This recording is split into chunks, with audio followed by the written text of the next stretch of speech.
اب کبھی کبھی ذہن کے اندر یہ ہوتا ہے کہ میں لوگوں سے دعا کرواؤں، چنانچہ کوئی ماں باپ سے دعا کرواتا ہے، کوئی پیر استاد سے دعا کرواتا ہے، کوئی بڑوں سے دعا کرواتا ہے. دعائیں لے کے ہمیں خوشی ہوتی ہے، اور یہ واقعی اچھی عادت بھی ہے کہ انسان دعاؤں کے لیے کسی کو کہے، اور اگر کسی کو کسی ولی کی دعائیں ملیں تو سبحان اللہ، اور اگر کسی معصوم کی دعائیں ملیں تو وہ تو اور بھی زیادہ اعلیٰ بات ہے. عورتیں توجہ سے سنیں کہ ایک آیت ہے، 3 آیتیں ہیں.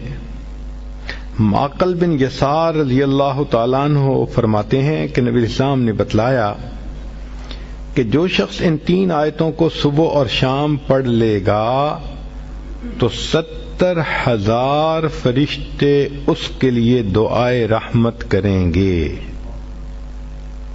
ایک ولی تو پھر بھی ولی ہے، کتنے گناہ ذمے ہوں گے چھوٹے یا بڑے، مگر فرشتے تو معصوم ہوتے ہیں.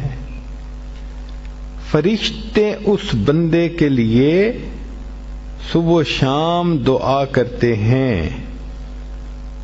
تو حدیث پاک میں ہے کہ جو شخص صبح کو 3 آیات پڑھے تو شام تک فرشتے 70,000 فرشتے رحمت کی دعا پڑھتے ہیں، اور اگر شام کو پڑھے تو صبح تک 70,000 فرشتے دعائے رحمت کرتے ہیں، اور اگر اسی دن اس کا وہ فوت ہو جائے تو اللہ تعالیٰ اس کو شہادت کا رتبہ عطا فرماتے ہیں. اب یہ 3 آیتیں سن لیجئے. هو اللہ الذی لا الہ الا هو عالم الغیب والشہادۃ هو الرحمن الرحیم. پہلی آیت، هو اللہ الذی لا الہ الا هو الملک القدوس السلام المؤمن المہیمن العزیز الجبار المتکبر سبحان اللہ اما یشرکون. یہ دوسری آیت.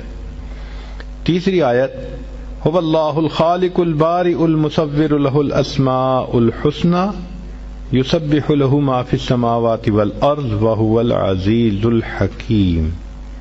یہ 3 آیتیں جو بندہ صبح پڑھے تو شام تک 70,000 فرشتے اس کے لیے رحمت کی دعا کرتے ہیں، اور اگر اس دن میں فوت ہو جائے تو شہیدوں میں اس کا نام شمار کر لیا جائے گا.